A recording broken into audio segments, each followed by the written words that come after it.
ข้าพเจ้าชื่อปอบุญเพ็งศรีบุญเฮืองเป็นหัวหน้ากลุ่มส่งเสริมวิสาหกิจขนาดน้อยรายการเกี่ยวกับภาระบทบาทและหน้าที่ต้นต่อของกรมส่งเสริมวิสาหกิจขนาดน้อยรายการแม่นเป็นกรมวิชาการหนึ่งที่เป็นเสนาธิการให้แก่รัฐมนตรีกระทรวงอุตสาหกรรมและการค้าซึ่งมีภาระบทบาทในเวียกงานการ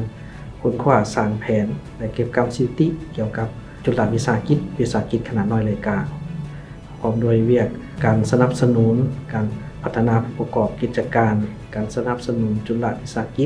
กิจขนาดน้อยรายการเวียกผลิตภาพและคุณภาพและอีกหนึ่งสำคัญเป็นเวียกงานส่งเสริมการเข้าถึงแหล่งทุนของจุลวิสาหกิจขนาดน้อยรายการสร้างนโยบายนิติกรรมและแผนยุทธศาสตร์ของการพัฒนาจุลวิสาหกิจขนาดน้อยรายการแล้วก็เป็นโจทย์การในการเผยแผ่แนะนำสุขตู้ส่งเสริมการจัดตั้งปฏิบัติเวียกงานส่งเสริมวิสาหกิจขนาดน้อยรายการให้มีความเติบใหญ่เข้มแข็งและยิ่งยงโดยการจัดฝึกอบรมการสุขตู้ช่วยเหลือด้านวิชาการและการช่วยเหลือหรือว่าส่งเสริมจุลวิสาหกิจขนาดน้อยรายการให้สามารถเข้าถึงแหล่งทุนสามารถปรับปรุงคุณภาพของสินค้าหรือว่าคุณภาพของการบริการให้มีความเติบใหญ่เข้มแข็ง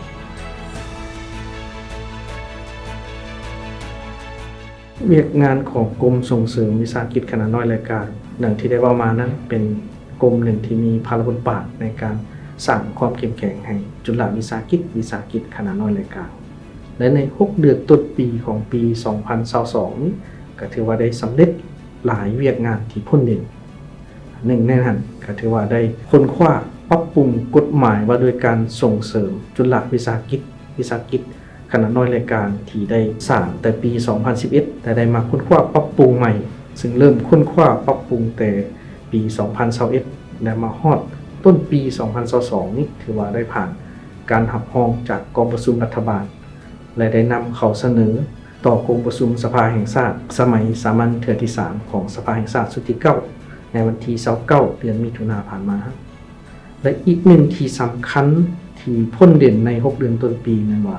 ได้ผ่านการรับรองจากกองประชุมรัฐบาลแผนพัฒนาจุลวิสาหกิจขนาดน้อยรายการแผน5ปี 2021 ถึง 2025 นอกจากนั้นก็มีหลายเวียกที่พ้นเด่นใน6เดือนต้นปีเป็นต้นได้มอบเรือนห่มจำนวน25หลังให้6แขวงคือแขวงเซกองแขวงสารวัน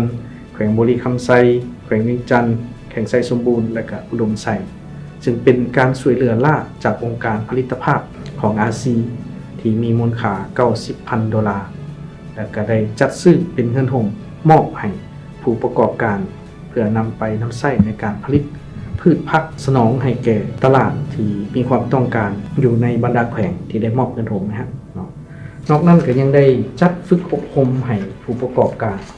เกี่ยวกับการเขียนแผนธุรกิจการบริหารการเงินและบัญชีใน6เดือนต้นปีนี้ได้จัดฝึกอบรม11ครั้ง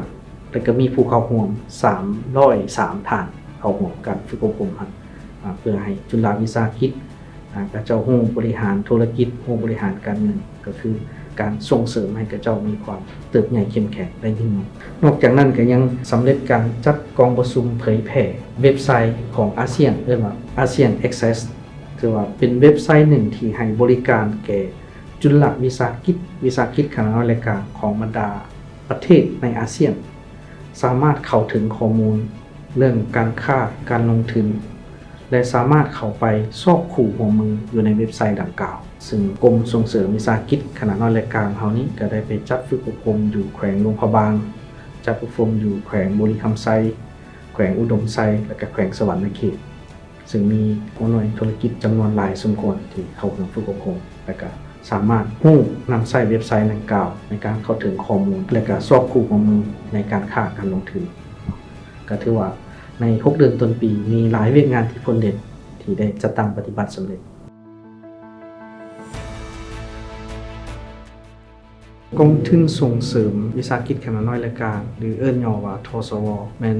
กองทุนที่รัฐบาลสร้างตั้งขึ้นแต่ปี 2010 โดยรัฐบาลประกอบทุนให้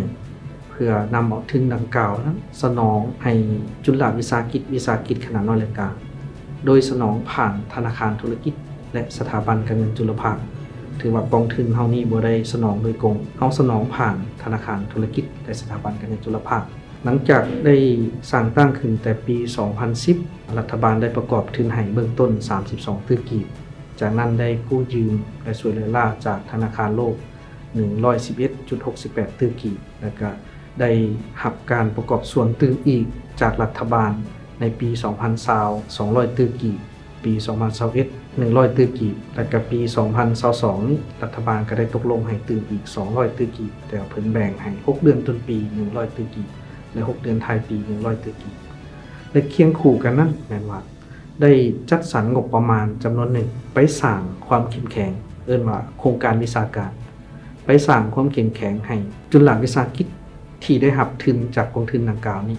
ให้กับเจ้าฮู้ว่าได้เงินไปแล้วฮู้บริหารธุรกิจคือจังได๋เพื่อให้ได้กำไรเพื่อเก็บเงินคืนเพื่อส่งต้นทุนและดอกเบี้ยให้แก่สถาบันการเงินเคียงคู่กันนั้นก็ไปสร้างความเข้มแข็งให้หน่วยงานทางการจัดตั้งรัฐทางสมาคมธุรกิจและภาคส่วนเกี่ยวข้องให้มีความเข้มแข็งในการให้บริการแก่จุฬาวิสาหกิจขนาดน้อยและกลางรวมถึงสถาบันการเงินจุลภาคที่ได้รับทุนหรือว่าเป็นคู่หัวมือกับกองทุนของเฮานี้ก็ไปสร้างความเข้มแข็งให้พนักงานของเขาเจ้าให้พนักงานของเขาเจ้ามีความสามารถในการให้บริการแก่จุฬาวิสาหกิจขนาดน้อยและกลางก็คือลูกค้าของเขาเจ้าถือว่าให้บริการที่ดีถือว่าเป็นเวียกต้นตอของกองทุนส่งเสริมวิสาหกิจขนาดน้อยและกลางถือว่าเฮ็ดเคียงคู่กันไปทั้งสนองสินเชื่อและก็ทางไปสร้างความเข้มแข็งให้แก่ภาคส่วนที่เกี่ยวข้องรวมถึงจุฬาวิสาหกิจขนาดน้อยและกลาง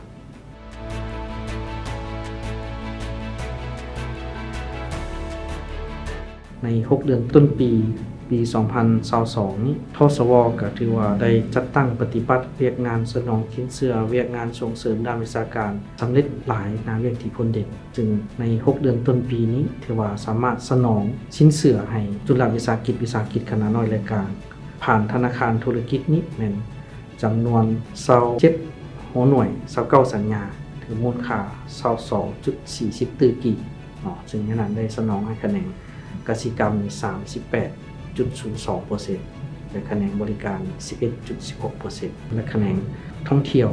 รวมเอา 24.10% ในทางก็ยังมีคะแนนการค้ารวมเอา 18.92% และคะแนนอุตสาหกรรมปรุงแต่ง 7.8% ถือว่านอนในคะแนนบริมาสิทธิ์ของรัฐบาลนอกนั้นก็ได้สนองสินเชื่อผ่านสถาบันการเงินจุลภาคหรือว่ากองทุนอื่นที่เป็นคู่ของมือกับทสวนี้ซึ่งได้สนองสินเชื่อให้จวนก.ผ่านสถาบันการเงินจุลภาคจำนวน125หัวหน่วยหรือว่า125สัญญามูลค่า 2.5 ตื้อกีบถือว่าสนองผ่านสถาบันการเงินจุลภาคนอกนั้นที่พ้นเด่นใ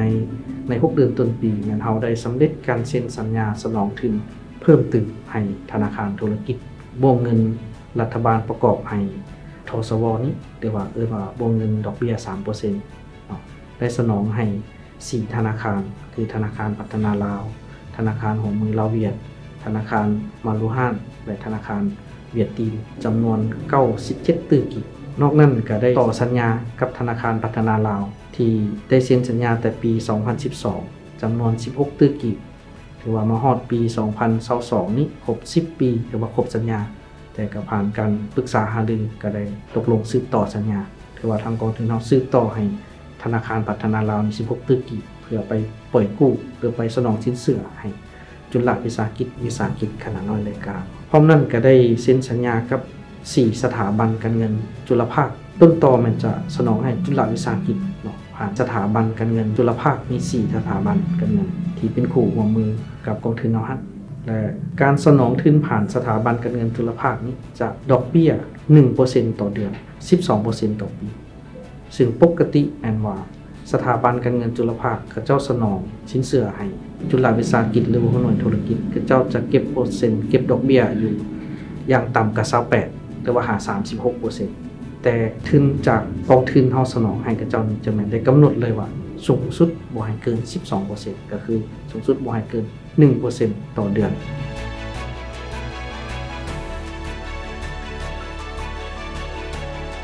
อยู่สปลาวเฮานี้ก็มีหลายหัวหน่วยที่เฮ็ดแท้ทำจริงเนาะโดยเฉพาะจุฬาวิสาหกิจขนาดน้อยรายการนี้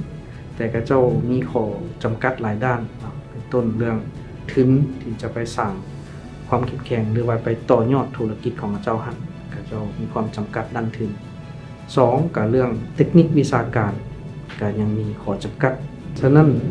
กรมส่งเสริมวิสาหกิจขนาดน้อยรายการของเฮานี้โดยเฉพาะกองทุนก็ได้พยายามทุกวิธีทาง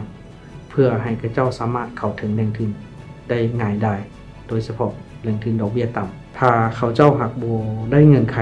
ใดหนึ่งโดยเฉพาะเงื่อนไขของการถือบัญชีหรือว่าการจดทะเบียนวิสาหกิจหรือว่าทั้งกองทุนเฮานี้หรือว่าทสวเฮานี้ก็ได้ให้การสุกนิ้วด้านวิชาการคือการไปฝึกอบรมให้เขาเจ้าฮู้ถือบัญชีแล้วก็สุกนิ้วให้เขาเจ้าถือทะเบียนวิสาหกิจพยายามสร้าง